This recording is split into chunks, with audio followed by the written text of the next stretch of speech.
Okay, welcome to the Bug Scrub. We're recording now. We have the Bug Scrub spreadsheet that I'll pull up, or we can ask for a volunteer. Samtochi, do you have, are you in a position to share your screen? Yes, let me get the link to the Bug Scrub first. Okay. Share screen.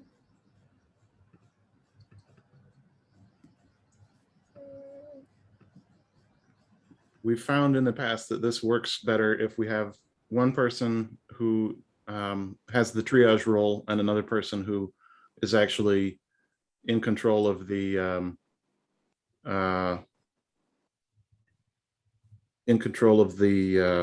spreadsheet and what we're reading together as a group. So this looks like it's actually an old copy. Here in the chat, I'm going to paste the newest version of the Bug Scrub. We were just talking about this might be an obstacle, that we just don't use the same spreadsheet every time. Yeah, I think we should be able to create more in like the same. Okay.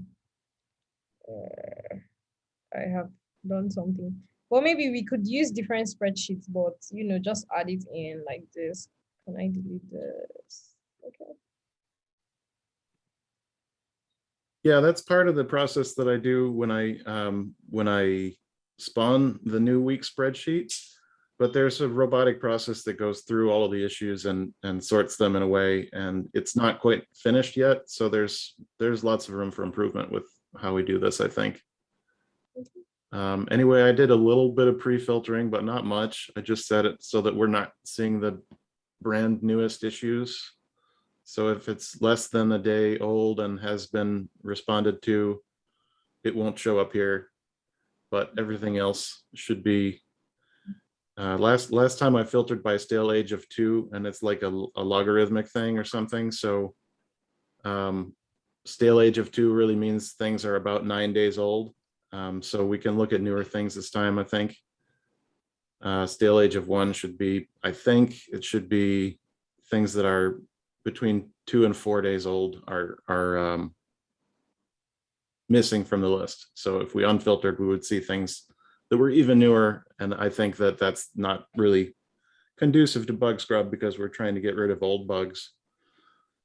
So when we do this with Michael, usually we sort from end to beginning and we start with the oldest bugs first. But I think the newest bugs are usually more interesting, even if not the newest. So we can start wherever we want. And there's a link column over to the right. It should get you to the bug. Here. Yep. And okay, so whichever one you want to, we should talk about what the icons mean, I guess. Yeah, I think I've been to the Bug Scrub once. I'm not sure if I remember. So the circles are various degrees of strongness between we read it or we didn't really find much that we could do to it. The green check is at least we were able to put a label on it or something. So the green check is not a very high bar to get a green check. It just means that we definitely read the bugs, and the metal is the next step after that.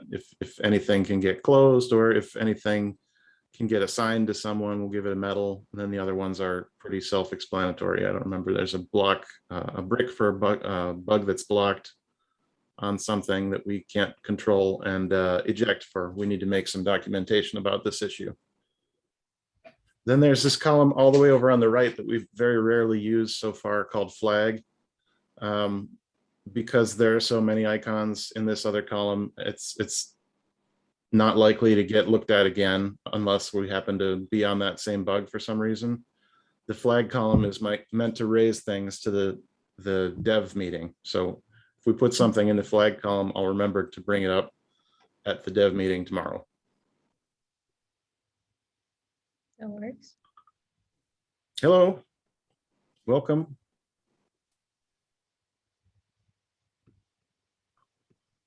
We're just about to get started. The other thing we can do is filter by repository. If we want to focus on just one project today, we could do that. We usually just decide as a group if there's something we want to look at more. Sometimes it goes the other way. We find 3 issues in a row that are for some project that no one in the room knows very well. And that can be helpful too, or maybe we want to filter those out. But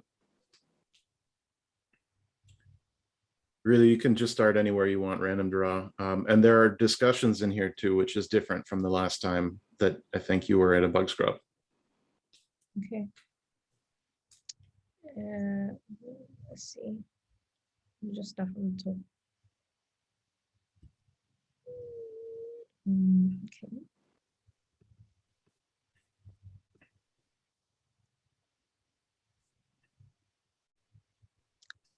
So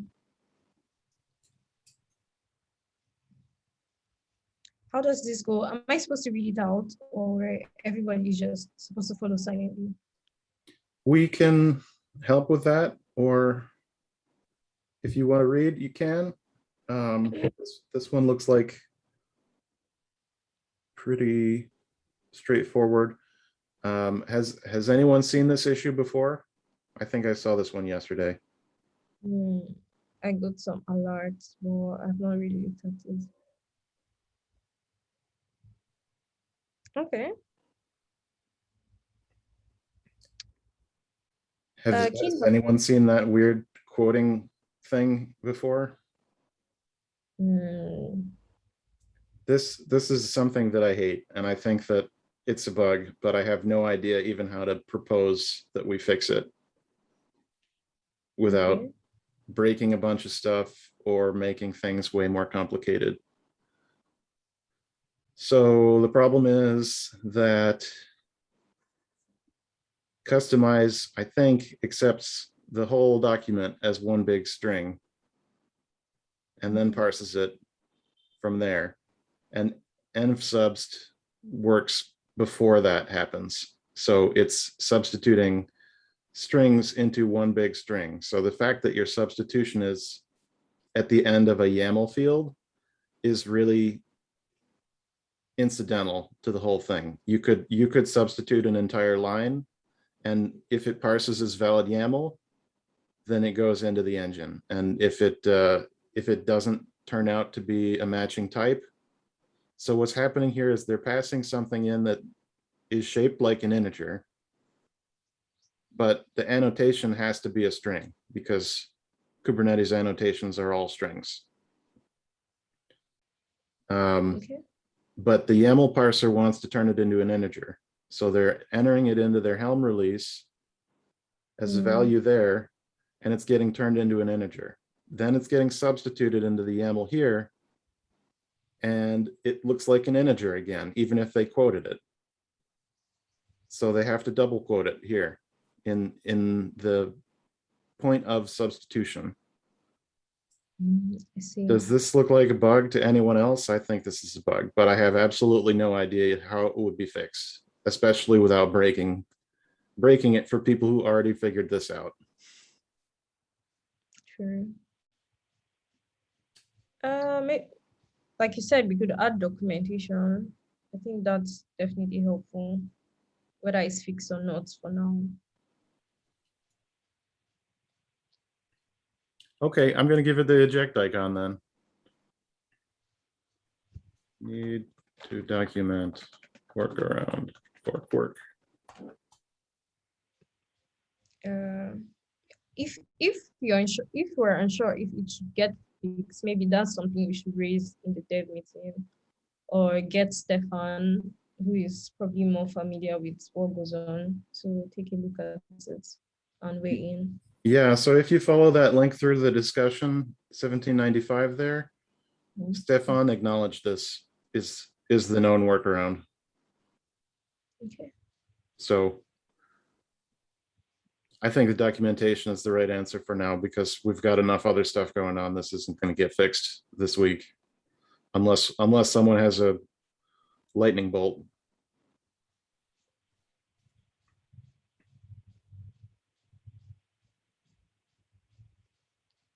This is a great submission here, this discussion, as far as disambiguating. Someone comes to this issue and they're not sure what's wrong. This one just says it, right? Straightforward.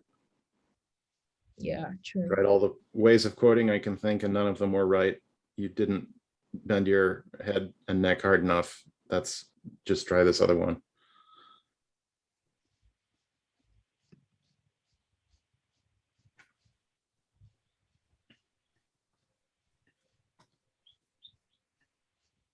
So I gave it a flag too.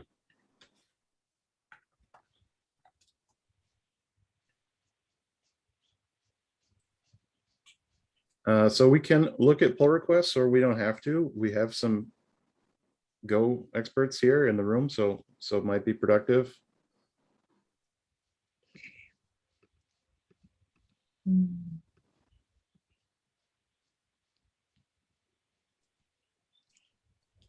It looks like it's a large request. So,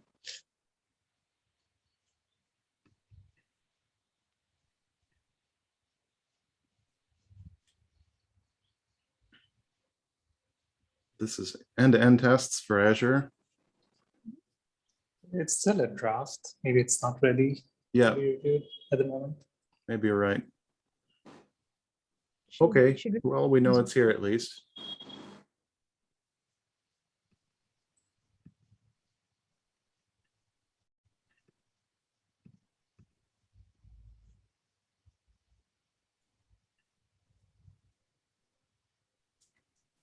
Okay.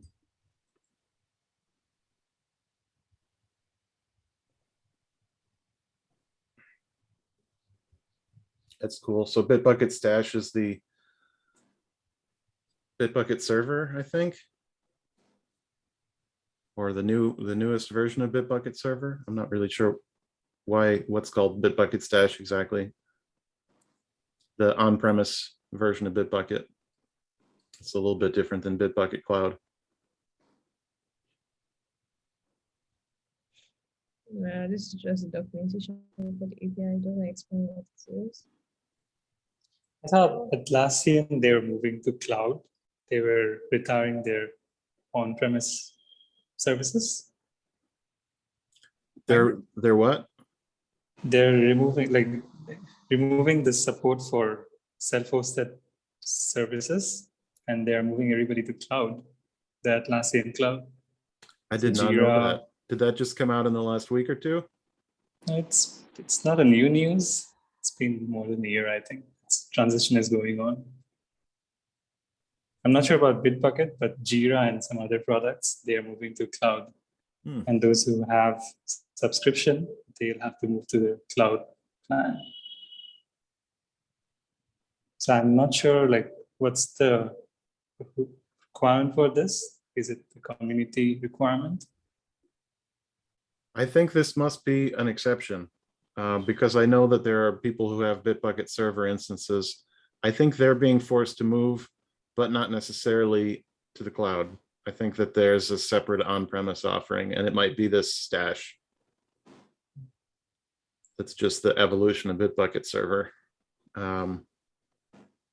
Because I'm 100% sure that Bitbucket Cloud is not their favorite offering. Because if you look at the support for webhooks, they deliberately cripple the webhooks on Bitbucket Cloud. There's no signed webhook. All you can do is try to keep the URL a secret,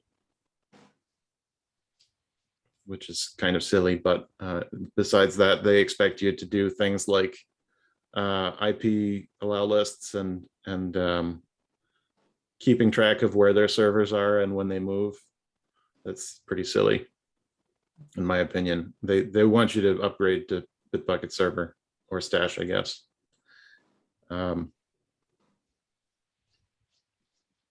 Anyway, that's cool. We know that that's going on now. I'm not sure what we can do to this, if there's a label that we should put on it or anything like that. No label, but it looks like it's in progress. Still has plenty of activity. It's not stuck, I guess. Yeah, neat stuff. Okay, let's move on to the next one. Okay, let's stop that.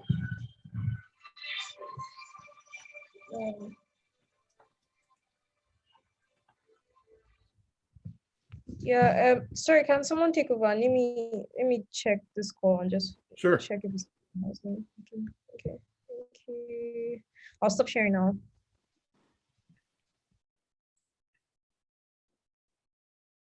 No problem. Where did I share my screen, or is it not? I can see it. Okay. For some reason, I have the share thing up again. I'm trying to. Okay. All right. It's fine now. Discussion. Yeah. Yeah. Let's look at this discussion. How to know what is holding reconciliation in progress. So this is one of those issues that when I hear Stefan talking about how we're probably not really using Flux, and this is like one of those issues, I think. What I mean by that is, like, if you use Flux enough, you start to find the quirks, and I think Stefan has expressed before that we would be finding more of those quirks if we were using it in anger more internally. And I think I've seen this kind of issue. Get reconciliation in progress seems to stall in that state forever. So the best thing to tell this person, I think, is that for now, they need to have a different timeout than the reconciliation interval. They need to set timeout to something less than the interval.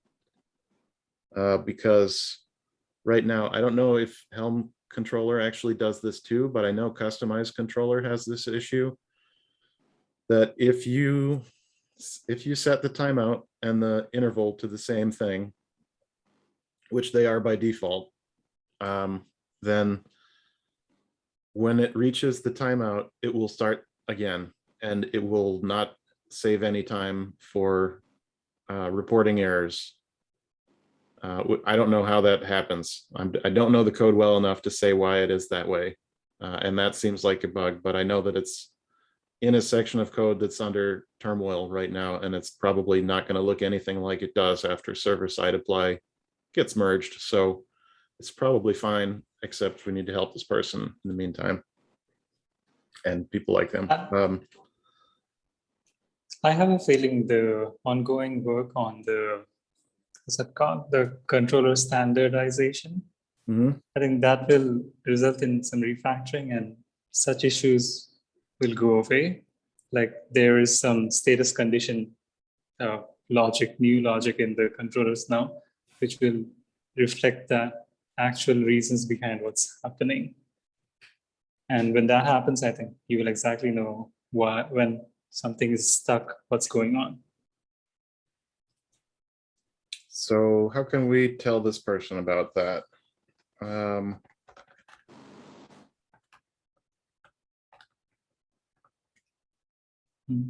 Refactor.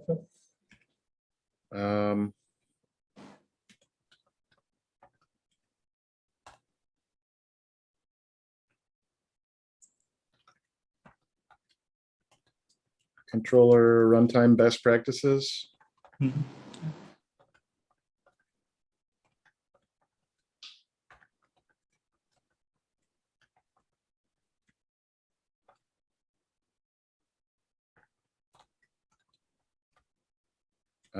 To help me if I'm saying it wrong. Status conditions. Status conditions, right? Okay. Maybe correctly to inform the user about what's happening.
Anything else I should say?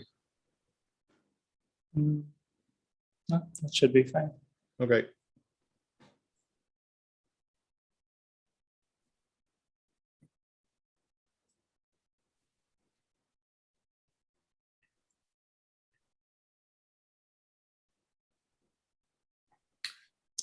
Next is my pull request. This is your pull request.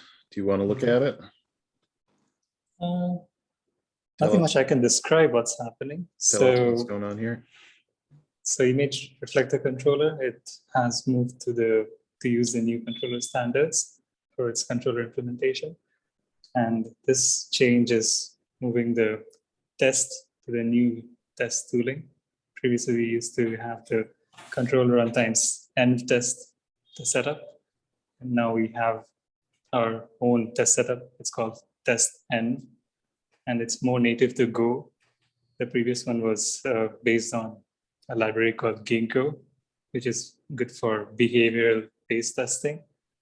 But Cucumber it's hard style, to, but not really cucumber style. cucumber. It's really hard to like understand that. Like for a Gopher, it's easier to write table tests. So this enables doing that. So this PR just moves all the existing tests to the new test framework, I guess. And all the new tests are passing, and Michael has reviewed it. But it has a dependency on a change in the package repository, which again, that's a ongoing thing. Once that gets fixed, this can be merged. Cool. We don't have to belabor it. Thanks for the brief. Is there anything you need to be unblocked, or should we just mark it as blocked since you said there's something that's waiting on in the package? Yeah, it's waiting on another PR in another repository. Okay. Let's see. A little bit more screen real estate here. PR to test direct linking to markdown files in docs. The time is 8:30 a.m. There's one listing for today. At noon, you have 6 CLI by YouTube. This is the PSA. The SIG CLI has a meeting this afternoon. Thanks, Google.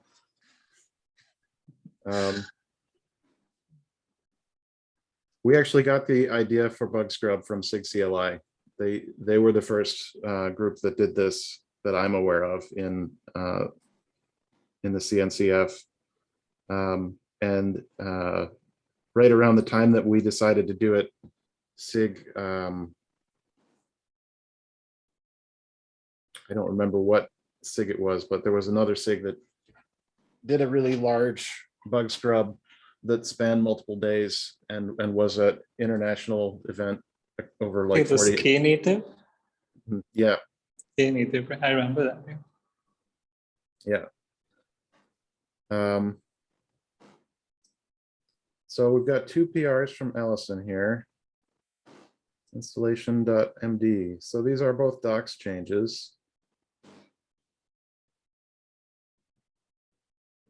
Let's just take a look at them. We do a lot of direct linking to pages, which can be accessed in the local file tree.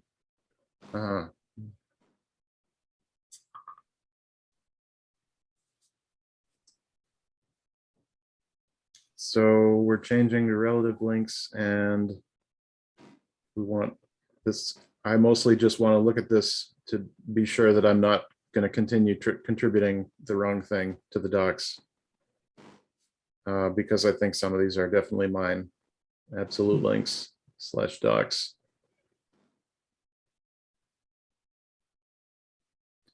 Has anyone contributed to the website before? I know we have at least 2 of us here. Some Tochi has for sure. Not. So maybe the best thing to do here is to just give you a little pointer to how you can get started on the website. So it'll only take like a minute to look at.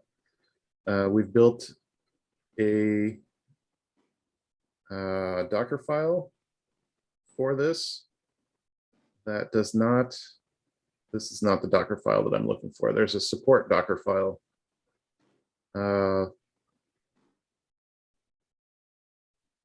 For, not sure. Let's see. If you wanted to use the website repo to preview a change before you push out a PR, there's this Docker serve command in here, I think, Docker serve.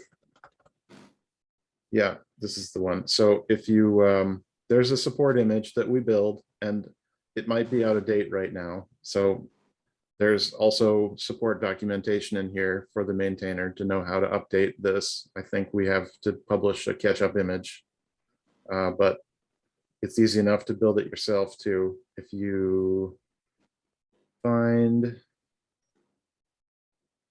this one, where is it? Docker preview. So Docker preview is the entry point, and Docker serve is underneath that. Yeah, okay, so you're building some theme stuff inside of the image. It mounts the image to the /site directory. And this one requires a local Docker installation. But if you don't have that, and if you have Kubernetes cluster, it's a little bit easier. We have this Octito file that does basically the same thing. So you just run Octito up if you get this Octito CLI, and it creates a container in the cluster and forwards the ports to localhost and connects it to your local directory and synchronizes changes from your local directory into the container and serves it in the container in the cluster. So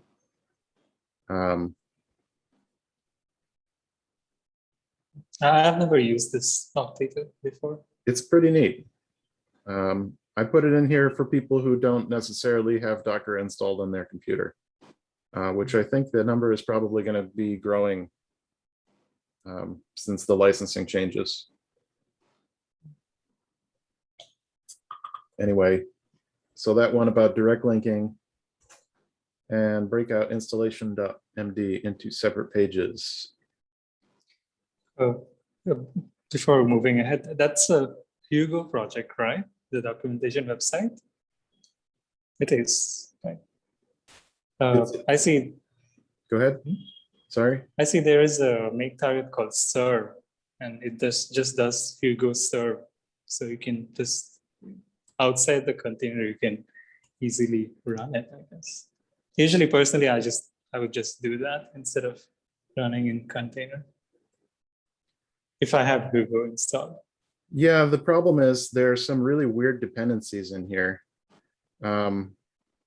Like if you're on a Mac, at least there were. I don't know if there still are. Like you need a specific version of Python. You need some Python things installed. You need, and it's not that hard to figure it out, except that some of them, like Hugo, needs to be compiled with some specific options. I don't know exactly why or what will break if you don't do it that way. But that was part of the directions that this whole containerized process allows you to just skip over. Yeah, I can see. If it's complex, it's better to do it in yeah, and it's website, right? So it's got to be pretty accessible because it might be the first thing that people decide they want to contribute to. And they might not have Kubernetes knowledge yet. Maybe they found a typo. So here's what I'm talking about. This has to be fixed. So I'm just going to mark this as something I need to follow up on because I made this and it's not maintained. This is coming from content generation, right? Yeah, it's going to be easy to fix too. It's just going to be like build another, where is this? Docker. So there's a Hugo support image. And then there's this is the one I want, I think.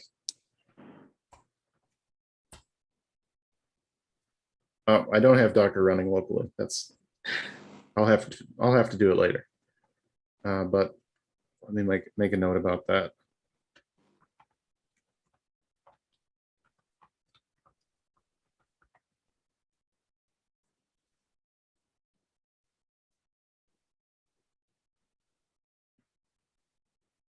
Okay, let's move on.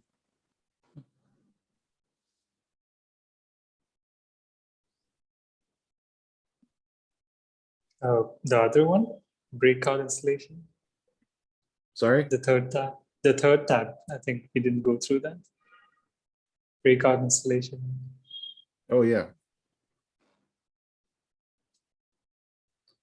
So looks like there's a bunch of PRs and they are closed.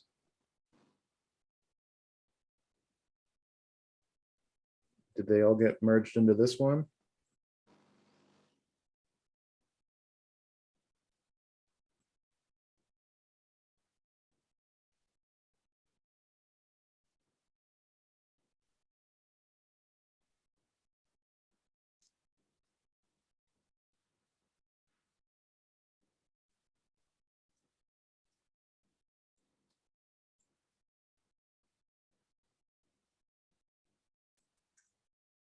I don't see merges, I just see closed.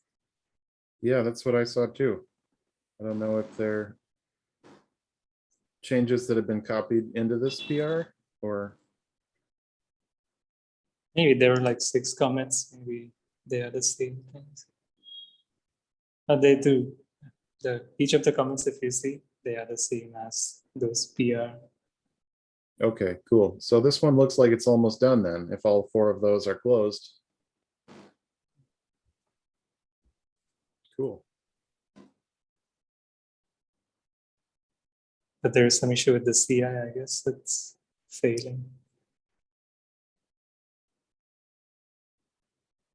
The link Oh. checkers. Yeah, Allison mentioned this somewhere. We have this link checker. What link errors did it find?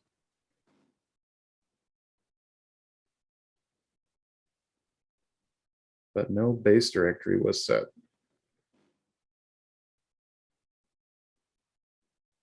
I don't It's like know. some configuration issue. Yeah, I don't know if that's straightforward to fix or not. I don't know enough about our website stack. Did What is someone leech? already? Lychee stands for link checker. Oh, okay.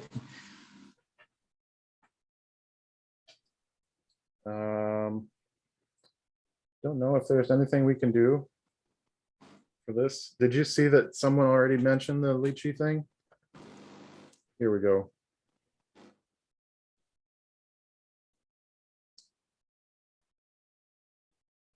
$360 errors. Oh.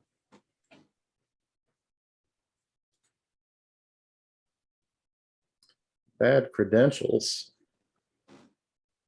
It's possible that there is some rate limiting. Oh, I have seen issues where you try to verify some links and GitHub will apply the rate limiting.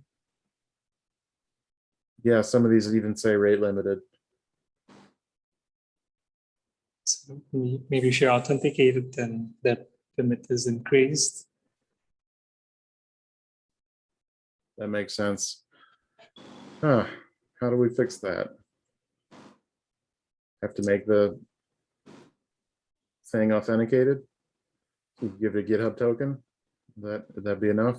I don't know. Is this being added first time in this PR, the Lychee link checker?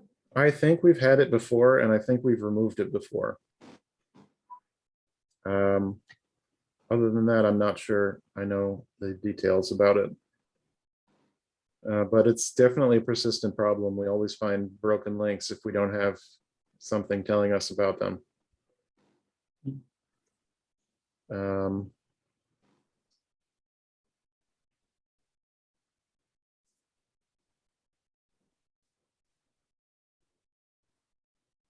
It would be nice if there was a third-party service that can just scan through all the links and they can get all the limitation of GitHub rate limits. Yeah, I bet there is. Hmm. I bet there is. That would be easier than building it in to CI, I think, especially with the rate limiting issue. They could just scan once a day or something like that and send you a report.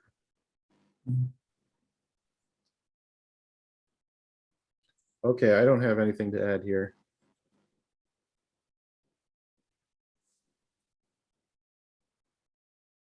I did a Google search and I found a project link checker service, but it's a self-hosted thing. Maybe even that. Maybe it would be easier to have a central service that, you know, looks at all of our things, even if we have to host it, rather than trying to build it into every CI pipeline. But we really only have this one website repo, I guess. Maybe not. Okay, customize Helm release rendered objects.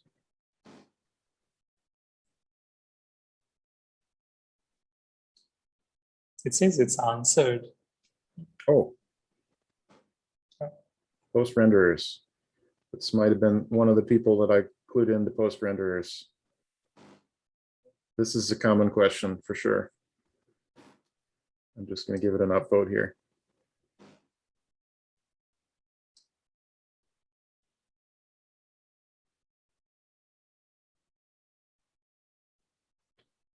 Yeah, okay, so they wanted to do it in the customization, but they couldn't do it there because the Helm release isn't rendered at that time.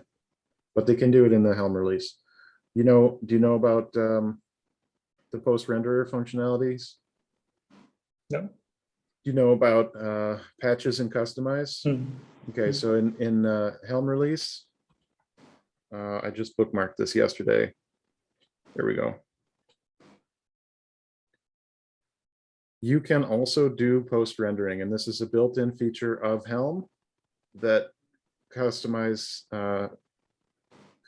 is used for, I think, in some way, whether it's customized packages or what. And it's pretty much the same as it works in Customize, except it goes in the Helm release. So once it's done rendering, before the health checks happen,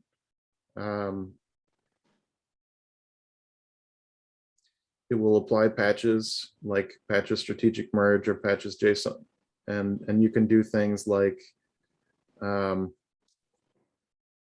example I used it for was I had a Minio pod that was storing home Minio in an ephemeral file system, and I wanted it to be a persistent volume.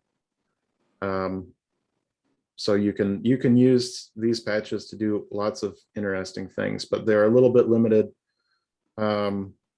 with CRDs, I think, because if you have a CRD that has something like this in it, where there's a list and you want to patch the list, it has to be a known type, because I'm not sure if this is universal, if it will do some inferring or not, if it doesn't know the specific type, but it has to know which field is the key, so that it can decide whether to append or patch a list entry. So I already had a persistent volume, or not a persistent volume, but a volume for config map that was attached to the pod. I needed to add another one, and it did the right thing. This is the one here. This is a good example. So you can do all kinds of interesting things in. This like, can let you patch the Helm template itself, right? Not just the values file. Yeah, you got it. So the idea is that at one time, Helm chart publishers were expected to kind of anticipate all of your needs, and that was found to be unsustainable. And so they said, well, we're going to cover 80 to 90% of the important use cases in the values file. And if you need something that stretches beyond that, rather than accepting every patch that comes in and making 1,000 Helm chart releases, we're going to allow you to patch after the fact, and you can do whatever you want. You can do things like, I don't need this telegraph daemon set anymore. It doesn't function for me, so I just throw it away. Or adding additional volumes and volume mounts. So that's post rendering, right? This is all done with post rendering. Yep.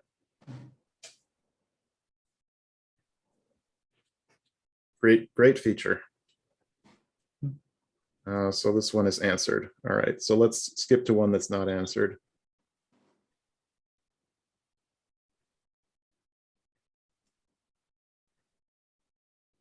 Oops, metal.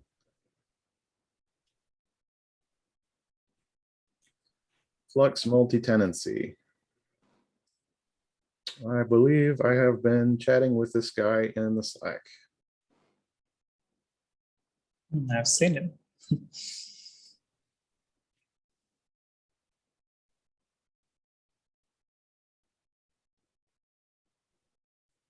Did something happen here? Wait a minute. Oh, this is not I thought this was another discussion. This is an issue. Okay.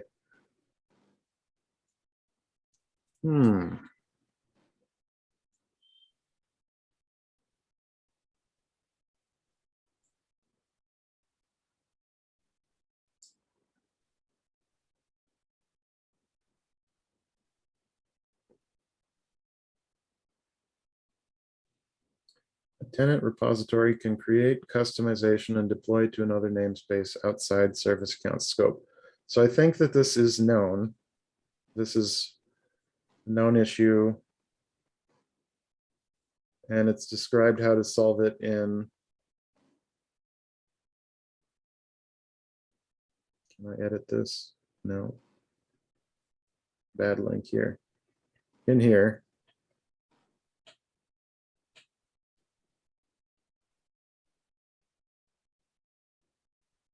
And for anyone who is not already briefed on how this works, do you know about this, Sunny? No. Okay, so we have this field on customization and on Helm release service account name, and the current behavior of Flux is that there's a default service account for all of those applier controllers that has God mode cluster admin capabilities. So if you don't provide your own service account for your customization, and the service account has to come from your namespace, then you will get the default service account and you will be able to put things anywhere and break out of whatever tenancy you have. So there's this document that explains how to secure things appropriately. I'm not sure where that page I just opened had, but it was the link that Stefan sent. Oh, this is it here. This is the one. Yeah. Yep, this is it. So you have to make sure they set service account name. So you write a Caverno policy to do that. And there is one in here already, infrastructure Caverno policies.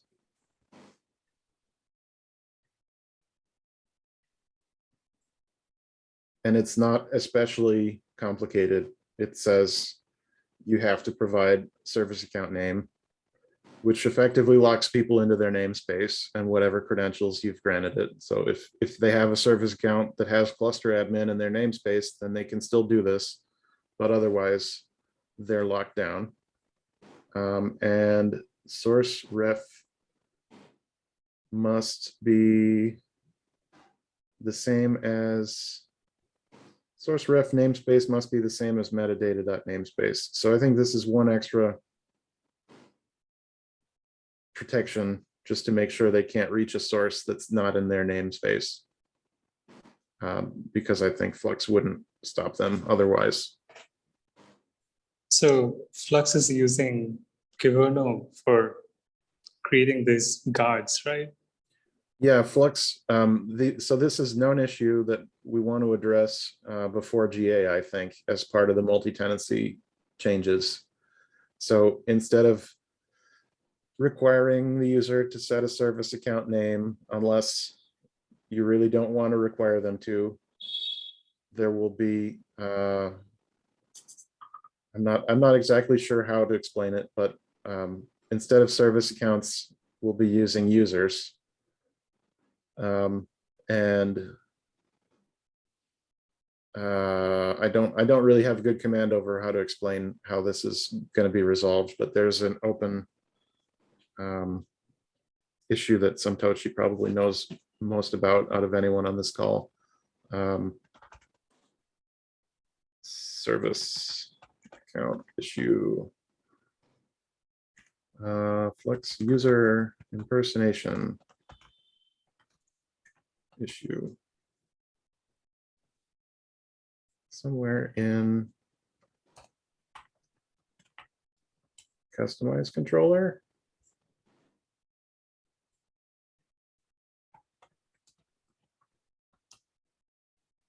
Oh, you know what? We have this whole spreadsheet.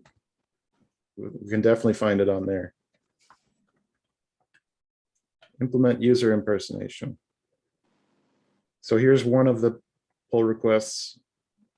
There's another one, library for user service account impersonation.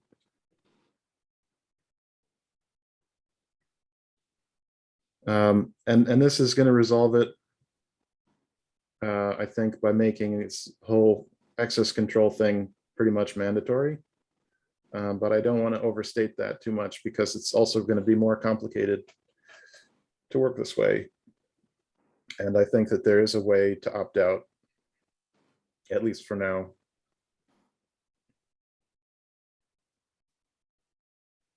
So here is the original proposal for how to implement this, and that probably has more documentation about how it works.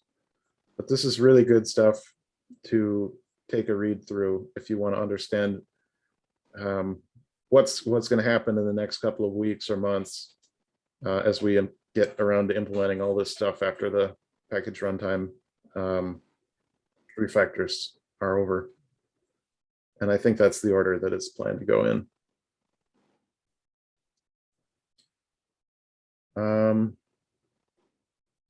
I like this. I have seen this happening on a couple of big repos. Big changes like Stefan's server-side apply. Being able to go in and test these things. This is really helpful for me because I have less command over how to build all these. I think I've built each of these controllers before, but I wouldn't really be confident that I had checked all the boxes. So it's nice to have this and publish instructions on how to just try it out. Thanks, Samtochi. Yeah, you're welcome.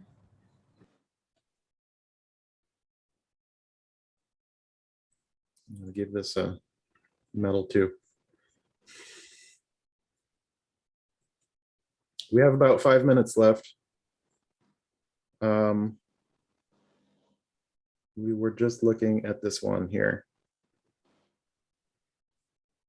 And I'm not sure if there's more to say about it or if there's something we can do to resolve it. It's an open issue, but let's look at this next one here. Expose an applied revision Prometheus metric.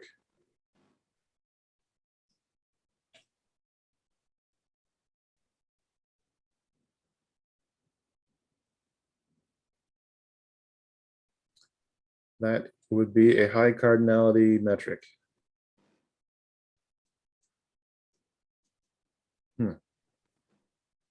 Well, that's true. I see this in the support queue for Weave Cloud a lot.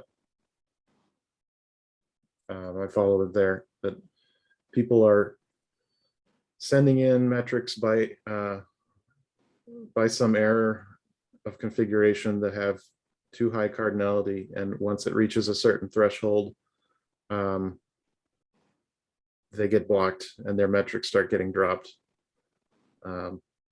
because of the storage requirements.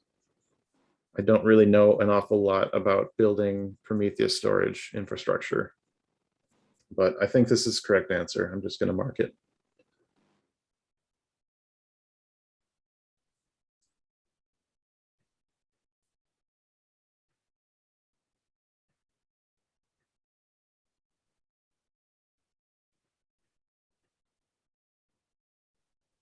I had a discussion with this person on Slack too.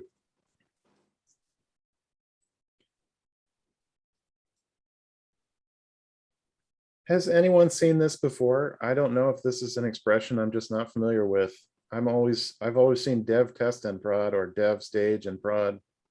Never heard the middle Maybe short for sandbox. I don't know. sandbox. I've never Okay, seen it before. that makes sense.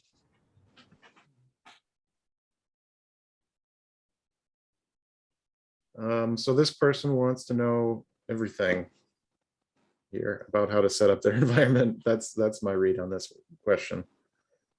How to handle deployments.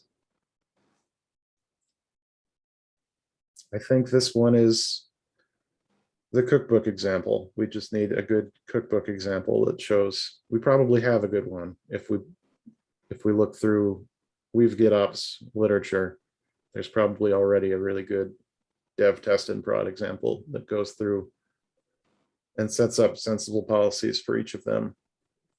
I think they just want to have pre-release builds. And the other thing that the example should show is, I think, Helm. Because once your releases get to, certain grandeur, you need coordination that you can't get through regular image automation, because it's doing one upgrade at a time, and you might need things to go out together. Well, we're not going to make a good response for this in a minute, but we can talk about it at least, or we could, whatever we want to do. How's everybody feeling? You have other things to move on to after this? Undoubtedly. Yeah, I have some discussions around some ongoing changes. Yeah.